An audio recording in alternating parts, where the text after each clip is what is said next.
Bonjour. Alors, on va finir aujourd'hui l'unité chimie par les acides et les bases. Alors, on va voir c'est quoi les acides et les bases, leurs propriétés, les indicateurs qui permettent de déterminer une solution si elle est acide ou basique et quelques exemples d'acides et de bases.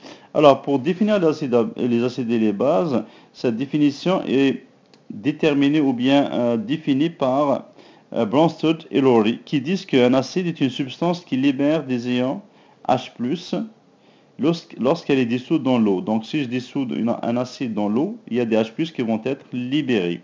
Alors un acide est une substance qui augmente la concentration des protons H+, puisqu'elle libère dans une solution. Cette solution devient riche en H+. Exemple, on a ici l'acide sulfurique, H2SO4. Donc il va libérer H dans l'eau. Donc vous voyez le H+ qu'il libère, il va devenir HSO4-. Alors le moins au-dessus, HSO4-. Et les H+ augmentent dans la solution. Alors un acide est une substance qui donne un proton. On parle de proton mais de H+ en fait. Voyons maintenant quelques propriétés des acides. Alors tous les halogènes forment des acides. Alors, les halogènes, ça veut dire le groupe 17.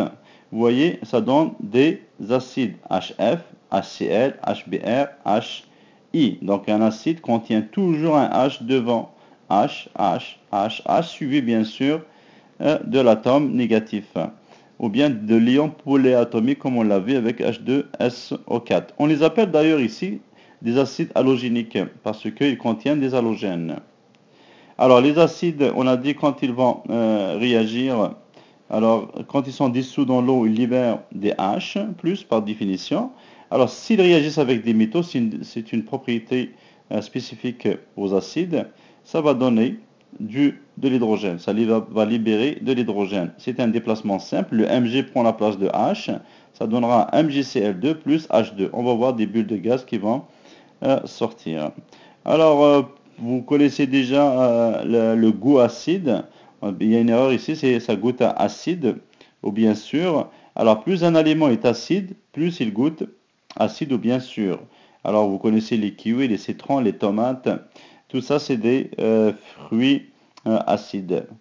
Aussi, une propriété physique des acides, c'est que les acides conduisent l'électricité. Alors, si vous passez un fil à l'intérieur d'une solution acide, eh bien, on peut allumer une ampoule avec justement ces fils conducteurs.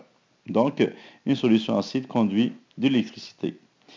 Aussi, une propriété extrêmement importante, c'est que les acides réagissent avec les bases qu'on va voir après. Un acide, par exemple, ici, réagit avec une base et va donner toujours un sel et de l'eau. On appelle ça une réaction de neutralisation. On va reparler après.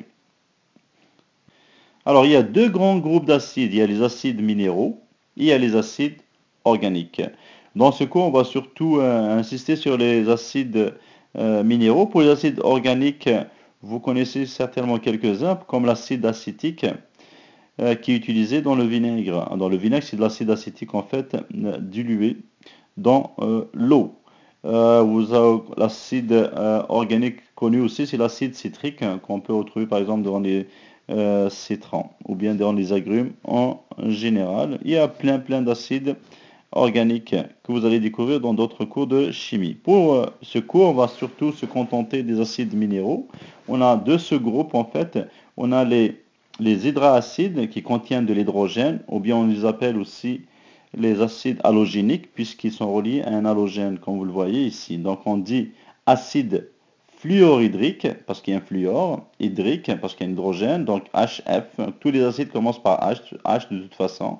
Acide chlorhydrique, acide bromohydrique, brome, on enlève le E, on met hydrique.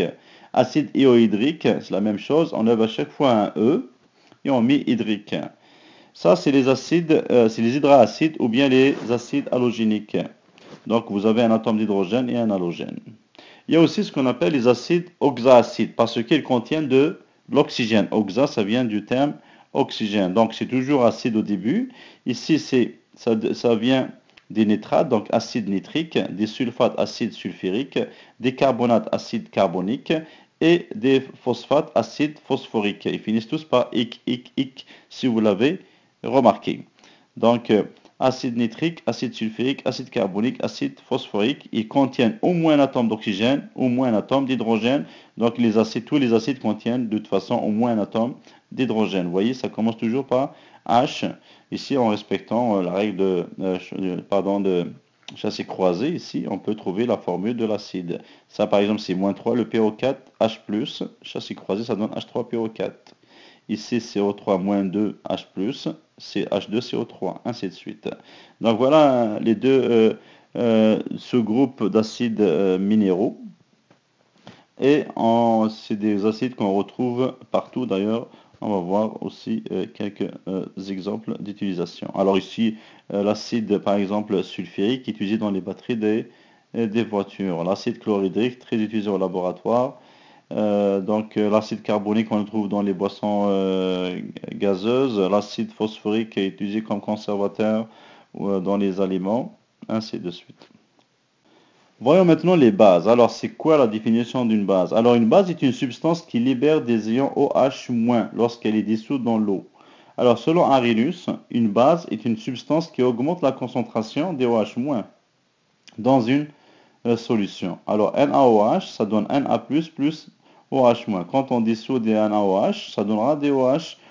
Alors, tout à l'heure, quand on dissout l'acide, ça donnera des H+. Donc la concentration H+ augmente. Ici, c'est la concentration de H- qui augmente et la concentration des H+ va diminuer.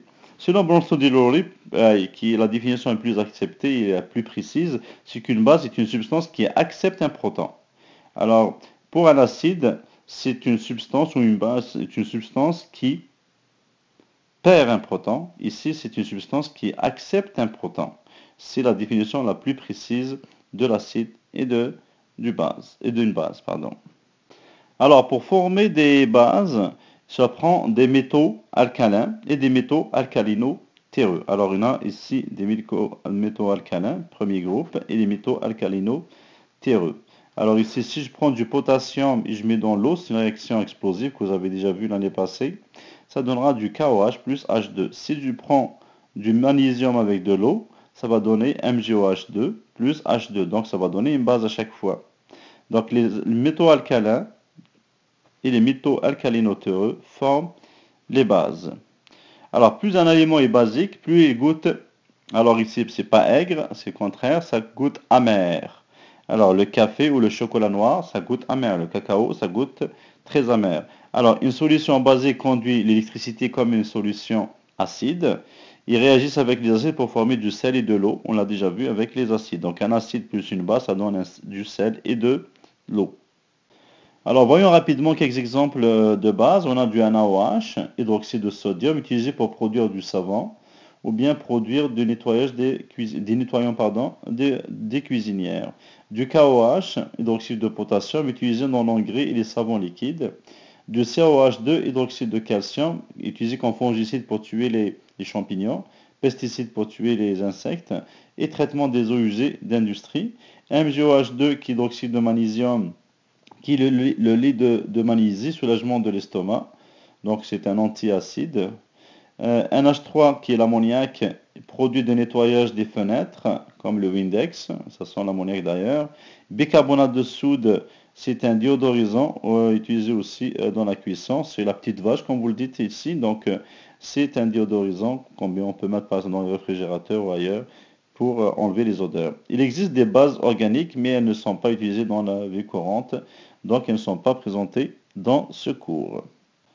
On a dit tout à l'heure qu'un acide avec une base, ça donne toujours un sel et de l'eau. Alors un acide avec une base, ça donne un sel que vous voyez ici et de l'eau. Donc c'est un déplacement double. Alors on remarque bien que la réaction d'un acide avec une base, c'est un déplacement double. L'hydrogène prend la place du magnésium et le magnésium prend la place de l'hydrogène. Donc le Mg prend la place de H, ça donne MgNO3. Bien sûr, plus 2 moins 1, chassé croisé, ça donne MgNO3, 2. Et bien sûr, le H prend la place de OH, de Mg, ça donne HOH. Donc ça donne H2O. On équilibre le tout. On va avoir une réaction de déplacement double. Donc une réaction entre une base et un acide, ça donne un sel et de l'eau ça veut dire une réaction de déplacement double. Cette réaction est très connue sous le nom de réaction de neutralisation. Donc, réaction de neutralisation entre un acide et une base, ça donne une réaction de neutralisation. On neutralise, ça veut dire pour arriver à un pH égal à 7, qu'on va voir après. Alors, voyons rapidement l'échelle de pH. Alors, pour mesurer la quantité de H+ dans une solution, on utilise une échelle. L'échelle va de 0 jusqu'à 14, donc 0 jusqu'à 7, ensuite 7 à 14. Alors, 7, exactement, 7 c'est neutre, donc la solution est neutre. Si on dépasse le 7, la solution commence à devenir basique. Si on va en bas, en moins de 7, la solution devient acide.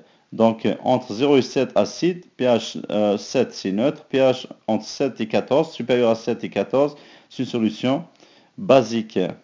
Donc, plus un pH est près de 0, plus une substance est acide, et plus un pH est près de 14, plus une solution est basique.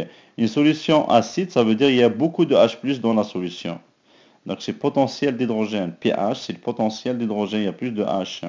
Si la solution est basique, ça veut dire qu'il y a moins de H+ dans la solution. C'est comme ça qu'il faut comprendre. Donc, le potentiel d'hydrogène est plus faible. Il y a moins d'hydrogène dans une solution basique que dans une solution acide. Dans une solution neutre, il y a autant d'hydrogène que de H- dans une solution neutre. On vient juste de le dire, c'est que plus le pH est élevé, plus il y a de OH- en solution, ou bien moins de H+. Plus le pH est bas, plus il y a de H+ en solution, ou moins de OH-. Donc ici, c'est un acide fort quand le pH est très faible. L'acide est faible quand il s'approche de 7. La base faible juste après le 7. Mais à partir de 10, la base est très forte. Ça veut dire qu'il y a très peu de H+, et beaucoup de OH-. Alors, pour savoir ce que la solution est acide ou basique, on peut utiliser les indicateurs. Alors, les indicateurs sont des produits chimiques qui changent de couleur en présence des acides et des bases. Alors, prenons par exemple le papier tournesol. Lui, il devient rouge dans un acide et bleu en présence d'une base. Donc, je mets du papier dans une solution. S'il devient rouge, c'est un acide. S'il devient bleu, c'est une base. On peut aussi utiliser le papier pH qui contient un mélange de produits de différentes couleurs. Et donc, il peut avoir différentes couleurs en présence d'acides et de bases forts et faibles. Alors, il y a différentes sortes de papier pH, mais d'habitude, il devient rouge en présence d'un acide fort, orange en présence d'un acide faible, vert en présence d'une base faible, bleu foncé en présence d'une base forte. Dans ce cours de 10e année, on ne s'intéresse pas trop à la force ou à la faiblesse de l'acide, juste savoir comme quoi ça donne un acide ou une base. Alors les couleurs, chaque couleur, vous voyez ici il y a différentes couleurs. Par exemple ici du pH 1 à 10 seulement, il y a de la plupart sont 1 à 14.